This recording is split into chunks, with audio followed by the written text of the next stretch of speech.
Hello friends, this is Anayat, and I've been thinking about reflections and the images that they create on water and reflections in our consciousness, and just thinking about who we perceive ourselves to be as individual beings may be an interesting perspective, but I think is largely an illusion.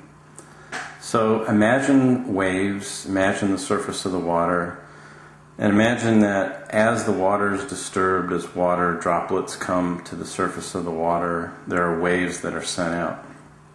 And imagine that where these waves cross, that there is an extra bit of energy, there's an extra bit of, you could call it meaning there, and that they form something. And that those things that they form are beings, and we are beings who are formed at the convergence of those waves. Now, the challenge to see this is that through our history recently in science, we've been taught to take a perspective that's very objective. I am here, everything else is out there, and there are clear boundaries. But as science has begun to study the universe, begun to study even the surface of the sun, you see the same kind of churning, the same kind of motion, this depiction of things in a relationship to one another, the planets to the sun, our solar system to the Milky Way. And even as we look deeper into the fabric of what we think is reality, we begin to see different patterns, different waves that are forming in quantum physics, and we can see these in other fields of study as well. So again, I just want you to think about these waves in this field of being, and that we are this field of being, and that the events around us, the things that are coming to us in society or through history or through our mind, even our own thoughts inside that are very private, are all waves. They're all interrelated. And without this churning from what some might call spirit, we wouldn't even exist. We are here because of these actions. So in order to orient to what I've been thinking about, it requires us to get this perspective, to think about returning to the center, to think about where is the center, what is the center about, and what's our relationship to the center. And I believe what's in the center is the great being itself.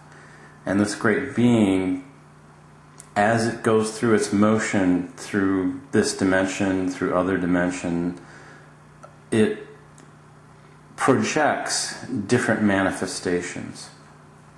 And it can be helpful for us to understand this, to begin to understand the relationship of ourself to the whole. And I think that's a large part of what sacred geometry is all about. Is sacred geometry defines things in relationship to one another. It's not just a single object, it's a number of things, different waves, different patterns that are working together in order to form something that is greater than the individual pieces. So I think that this is something that's very important. I see this coming at us more and more through the mass consciousness, through the mass media, that we are connected. It's not just us in our own little minds. It's not just us in our countries. It's not just us on this planet.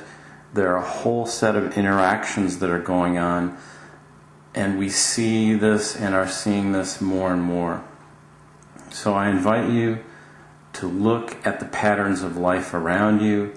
I invite you to look at the large patterns, and even science is showing us the small patterns. Even how our brain works is because of these connections, these memberships, and these great networks of physical manifestation of light and of consciousness. And because of these patterns and these interactions, we have an identity. But our identity is part of the larger whole.